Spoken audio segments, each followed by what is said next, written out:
So previously we played around with adding and subtracting shapes to a cuboid. So subtracting there, adding, subtracting at the front.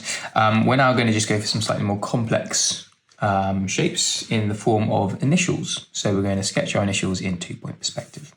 Again, we want our horizon line. So say we've got a horizon line up here, and our vanishing points, vanishing point 1, vanishing point 2 is going to be off in that direction somewhere, and this one is going to be off in that direction. So imagine that they are way off in the distance.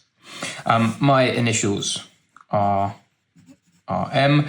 We want to think about those in 3D. So I'm just going to very quickly, let's imagine that I've got a curve for that part, got this bit that sticks down, across, up. Actually, let's go at an angle there, that'll probably be better. Like so. Got another one, let's tidy that one up so we can see what's actually happening at an angle.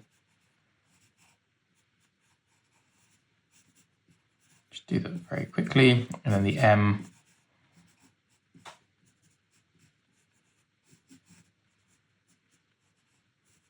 Like so.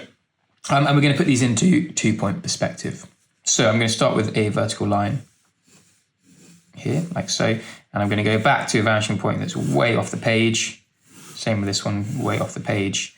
But those two would meet eventually, I promise you, as you can see with that tapered angle. Going to do the same on the left. So let's go back over this sort of angle, and then this one can go that sort of angle. And again, those two would meet off in that direction somewhere. We're going to make it relatively thin. So let's say we go for a vertical here. That's going to be going off to my vanishing point in that direction. And again, they should meet. We hope they're going to meet. And then we need to break this up into kind of sizes. So let's say the first R is going to be roughly that thickness. Let's leave a little bit of space.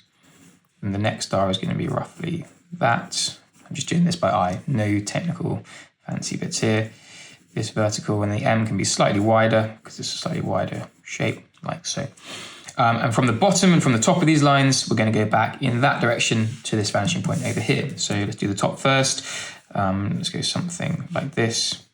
These lines are all going to be pretty close to each other, but they're still tapering off to that distance. And the same from the bottom, just to help us in between these two lines somewhere like that.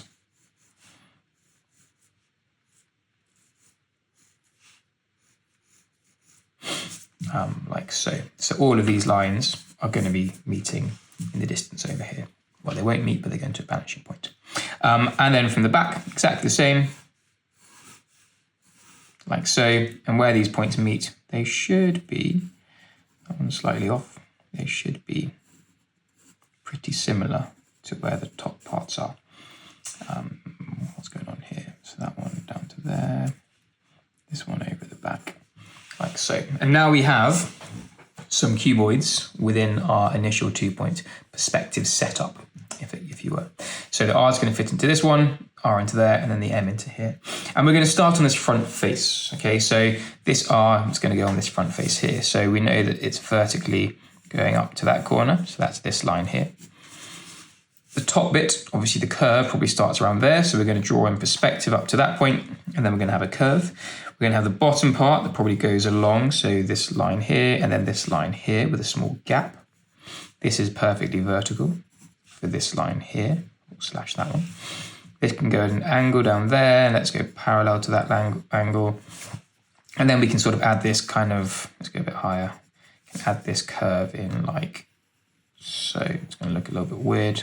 We'll do curves and ellipses and stuff at a later stage.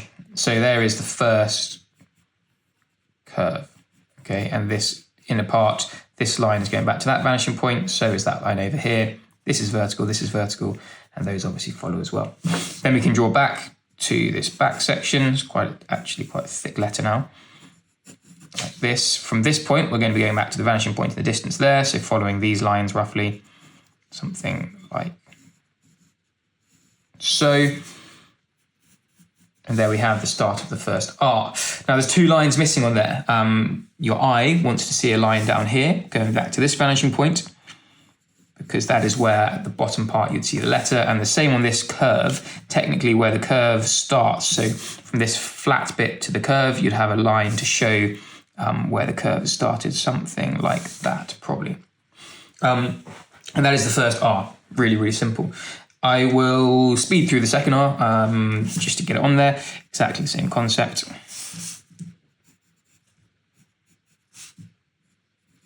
Going back roughly on the same height, so it doesn't look odd. That one went slightly higher. We then had this kind of curve that I don't really like. It's not a very nice shape, but it will do the job. Roughly on the same height, there. So, I'm going to cut back.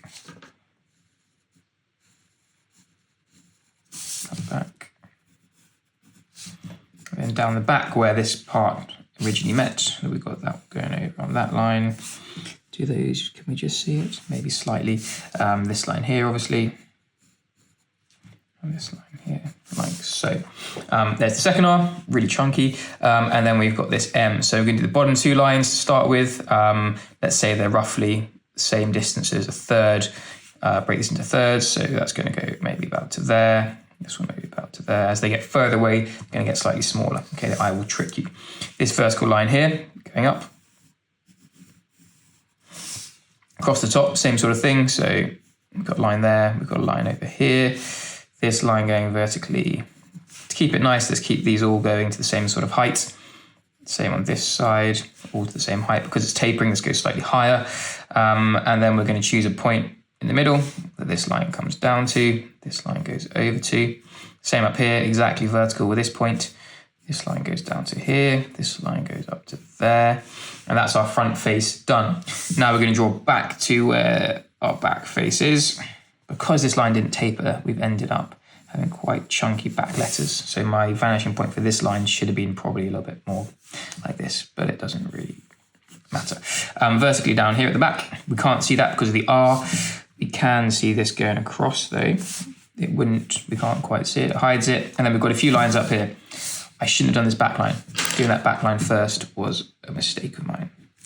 We should have added this line going over in this direction and this line going over in this direction. Because now when we add this line in here and here, you can see that we need a parallel line to that for that angle there. We've got this one here that goes back following towards this vanishing point in the distance. We would see that one there as well. And then we are in a pretty good place. So those are my initials. Again, following the exact same principles of the vertical, we've got vertical lines here, here, and this end one as well. Thinking about lines going off to the right. So we've got these lines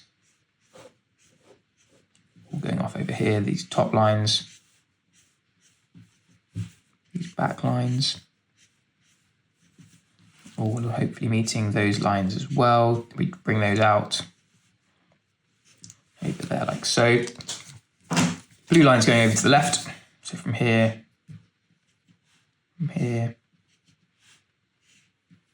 let's get this back on to kind of show you.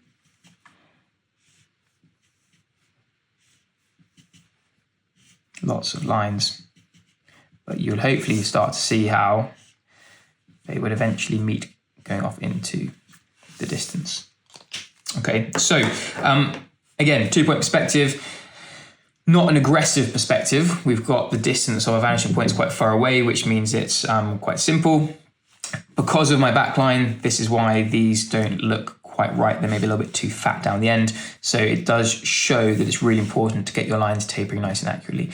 And the way you can cheat is you could have your paper set up and you could put 2 points really far away. You could use a ruler and you could draw your initial construction off towards those points to make sure that it's really accurate. And then the rest you can kind of do freehand when you're starting to get learning, basically, or when you're starting to learn. So have a go, try some different shapes. It doesn't have to be letters, but letters is quite nice because it means you need to think about how they perform. These angles, think about what you want with them, what's going to happen. So I've just drawn a vertical and then basically drawn from a point up to the vertical and it's not causing me any stress. I've made sure they're parallel. Same with these, making sure that you choose a point and then drawing to them, and angles should be quite straightforward. Curves will be hard. In a few videos time, or maybe next video, we'll talk about that to show you how it's a little bit easier to set up circles and curves.